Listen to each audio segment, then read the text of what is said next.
Now, this is where computer science gets racist because this algorithm is called Russian Peasant. I don't know how to spell peasant. I'm going like that. They don't have computers, I don't think, so they will not be able to correct me. Russian peasant multiplication. Multiplication. I should at least spell that word right. So this is what it's called, and we're going to see a way that we can go ahead and do this. So I'm going to walk you through the algorithm, and I'm going to show you what we're doing. And we're going to use recursion, so we're going to have some of these same principles. And the next few videos will focus a lot on multiplication, and we'll look at some other things besides looking at these same two algorithms over and over and over. So we're going to have a name for our algorithm here. What do we want to call this? Do we want to call this peasant? Yeah, I'll go ahead and call it peasant, right? They're not watching this. We can call them peasants. So it's called the peasant algorithm, and we're going to pick two numbers. So let's pick the values of x and the values of y. Those will be the two arguments that we're going to be passing through here. And we want to go ahead and write an algorithm for this multiplication. So we're going to be multiplying these two numbers. The algorithm will allow us to multiply those via Russian peasant multiplication. And this is how we're going to do it. So we need our base case, because I said we're going to be working with recursion. So what is a good base case, right? We're going to assume one of these variables is going to be moving towards the exit. Every time you pass through a recursive loop, it's going to get smaller, if you will. And eventually it's going to get to a certain value where we're done. Now think about multiplication, right? If you're going to multiply two numbers and one of them keeps getting smaller, what's a good point when you realize you're going to be done?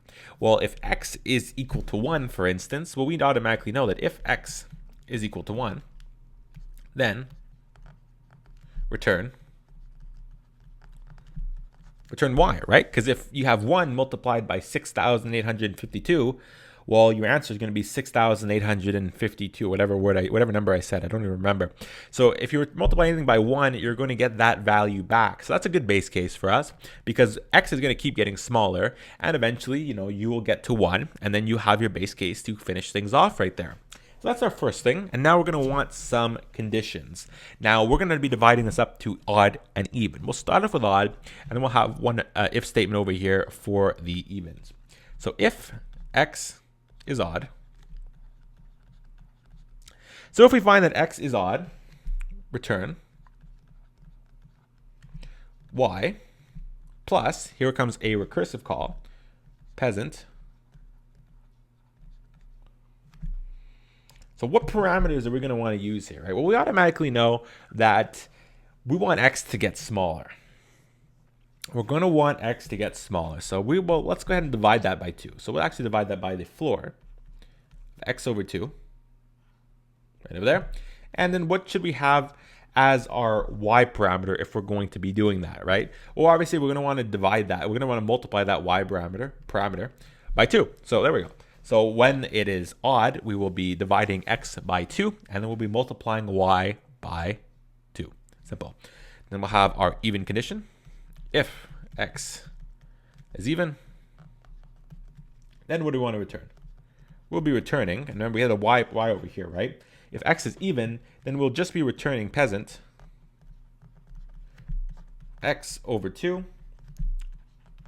to y. So when it's odd, we will have that y over here. So that y is going to be returned plus a recursive call. So it's eventually going to keep building up, right? It's going to keep building up y plus something plus something plus something, which will eventually get to your answer. And then if it's even, you're just going to do that, which will eventually set you back on the right path. Let's go ahead and take a look at how this would work. So let's pick some numbers here.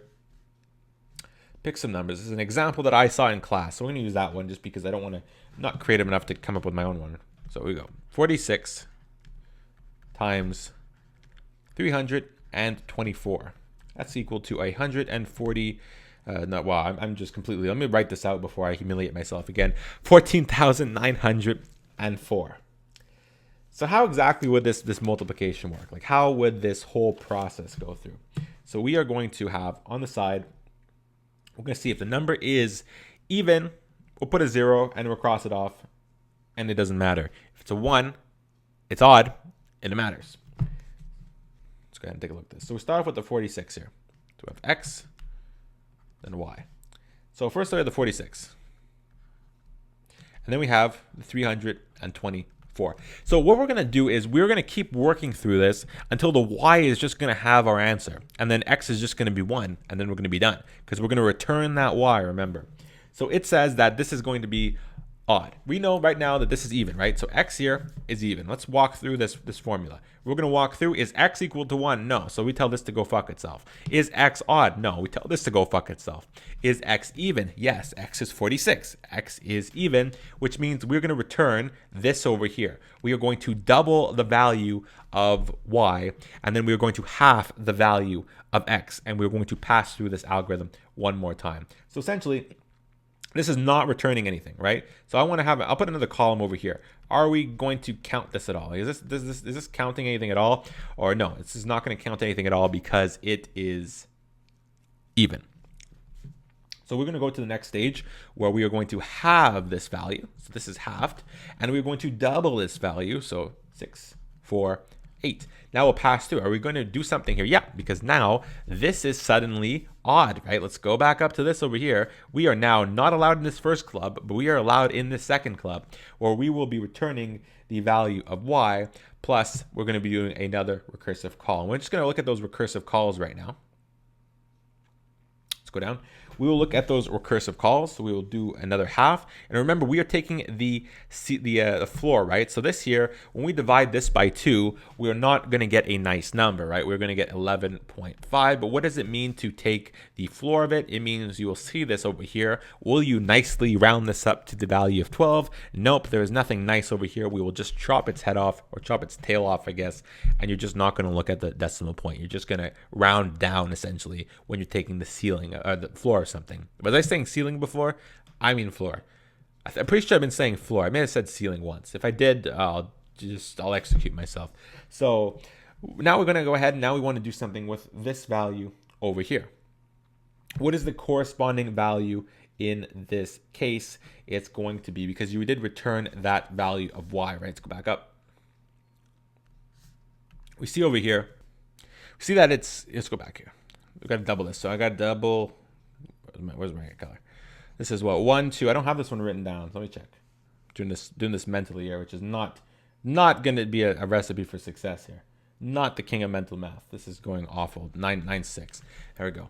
And this is odd. So yeah, we do have a return over here. And then we will go ahead and we're going to half that one again. So you see what we're doing over here. It's a little bit strange at first, but we will keep having. Luckily, I have this one written down. This one is a 1, so we'll do it again. This is going to go to 2 now. Remember, we are flooring it, so we are not considering the decimals. We are ignoring them. 5, 1, 8, 4, 0. This one, we'll do another one. Oh, boom. We are at the 1 now. 1. This one will get a 1 for it. So we will now have arrived at the end. So what does this last value say? Well, when we get to x equals 1, we just return that value. So which numbers here are getting kept, right? So we start off from the start here, and we will say, remember, I'm just making sure we understand how the recursion works. If x is even, you're not going to keep that value of y. It's not going to be adding, because we're going to add these values together.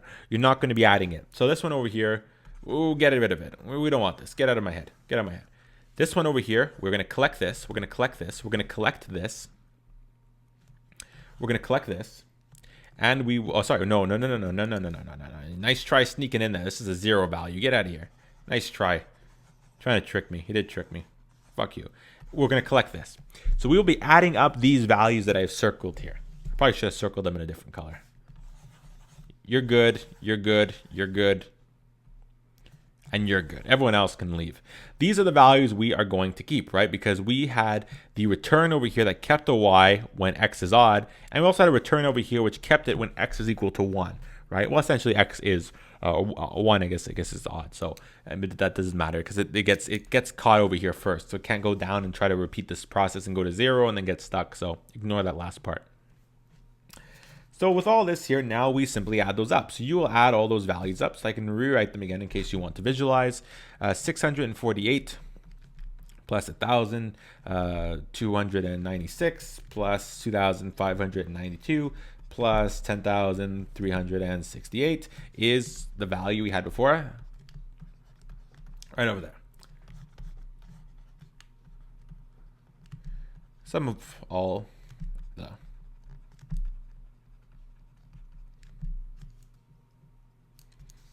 the odd x y's, if that makes sense, right? Sum of all the odd x y's. So all the y values where the x was odd. So that's how it works. That is Russian peasant multiplication. That's the algorithm. This video was way too long for something that was named Russian peasant multiplication. So we're going to cut this off right now, and I'll see you in the next video.